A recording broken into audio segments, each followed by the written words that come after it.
नमस्कार प्यारे बच्चों, प्यारे भक्तों, हमारे चैनल एस्ट्रोलॉजर में आपका स्वागत है। अगर आप नए हैं तो हमारे चैनल को लाइक और सब्सक्राइब करें।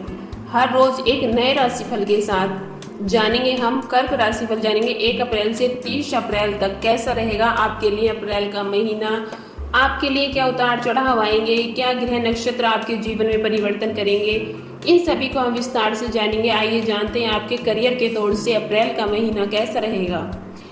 करियर के तौर से देखा जाए तो यह महीना शानदार रहने वाला है। देवगुरु बृहस्पति बुध के साथ आपके 10वें भाव में महीने की शुरुआत में विराजमान रहकर आपको एक ईमानदार और कर्तव्यनिष्ठ व्यक्ति के तौर पर स्थापित करेंगे। इससे कार्य क्षेत्र में आपकी स्थितियां बहुत ही अनुकूल रहेंगी। आप अपने अनुभव का पूरा फायदा उठाएंगे और अपनी मेहनत और अपने ज्ञान और बुद्धि के बल पर अपने कार्य क्षेत्र में अपनी जगह बना पाएंगे। आपका काम बहुत बढ़िया रहेगा, उसमें किसी भी प्रकार की कोई बाधा नहीं आएगी और आपके वरिष्ठ अधिकारी भी आपसे बहुत ही ज्यादा खुश रहेंगे।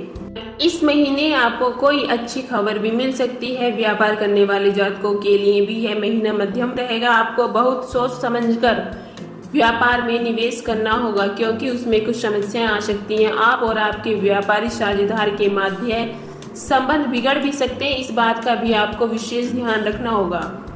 आइए जानते हैं आपकी आर्थिक स्थिति कैसे रहेगी। यदि आपकी आर्थिक स्थिति को देखा जाए तो आर्थिक तौर पर यह महीना उतार चढ़ाव से भरा हो सकता है। भाग्य स्थान कमजोर होने के कारण आपको किए गए कार्य में सफलता मिलने में कुछ संदेह रहेगा।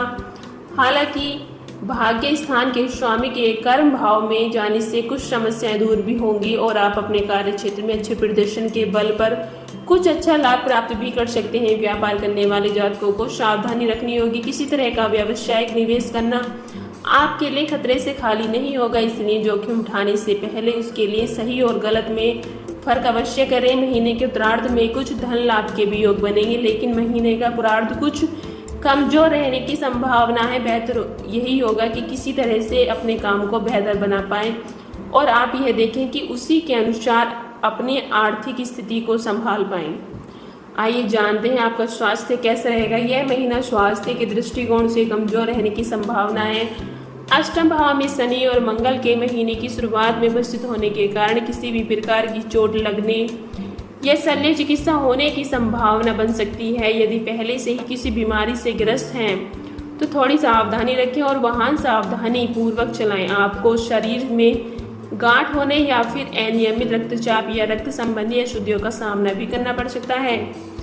इसीलिए अपनी ओर से अच्छा भोजन करें और अपने शरीर को कुछ समय भी दें और ध्यान और योग करना भी आपके लिए लाभदायक रहेगा।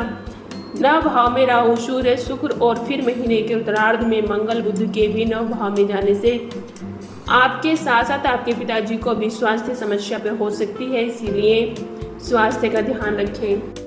आइए देखें आपके प्रेम और विवाह के तौर से आपके लिए महीना कैसा रहेगा। यदि आपके प्रेम जीवन की बात की जाए तो महीने की शुरुआत कुछ कमजोर हो सकती है। 5वें भाव के स्वामी मंगल महाराज 8वें भाव में है, वह भी शनि के साथ, जिससे आपको प्रेम जीवन में पीड़ा उठानी पड़ सकती है। आपके प्रियतम का व्यवहार कुछ तीखा हो सकता है। उनके व्यवहार में आए बदलाव आपको परेशान कर सकते हैं, जबकि आपके प्रियतम को स्वास्थ्य समस्याएं किसी भी प्रकार की चोट लगने की संभावना भी बन सकती है। इसीलिए उनका बराबर ध्यान रखें और अपने प्रियतम को खुश करने की कोशिश करें, उनका ध्यान रखें, यही आपके लिए उत्तम होगा।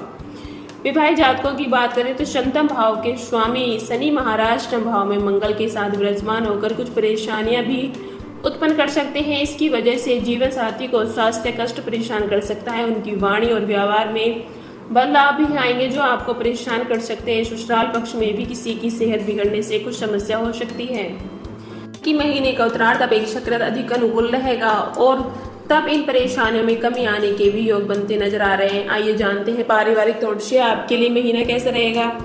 यह महीना पारिवारिक तौर पर बहुत अनुकूल रहने की संभावना है। देवगुरु बृहस्पति और बुध महाराज आपके 10वें भाव में बैठकर चतुर्थ भाव को पूर्ण दृष्टि से देखेंगे, जिससे पारिवारिक माहौल अनुकूल रहेगा। माता जी के स्वास्थ्य में सुधार होगा, आपकी मन की इच्छाएं पूरी होंगी और घर की साज सज्जा में भी व्यवस्था होगी। हालांकि 8वें भाव में बैठे शनि और मंगल की पूर्ण दृष्टि आपके 2 भाव पर होगी। मंगल आपके 3 भाव को भी देखेंगे, जिससे भाई बहनों से कुछ कहासुनी या टकराव हो सकता है। इसीलिए थोड़ी सी सावधानी बरतें और उन्हें उल्टा सीधा कहने से बचें और अपनी वाणी पर नियंत्रण रखें। आइए जानते हैं उपाय। आपको मंगलवार के दिन छोटे बालकों को गुड़ और चने का प्रसाद बांटना चाहिए। आपके लिए गुरुवार के दिन गौ माता को चने की दाल खिलाना लाभदायक रहेगा। प्रत्येक मंगलवार श्री हनुमान चालीसा और बजरंग बाण का नियमित पाठ अवश्य करें। पीपल वृक्ष को छुए बिना बृहस्पतिवार के दिन जल से सिंचित करने से आपको लाभ भी होगा।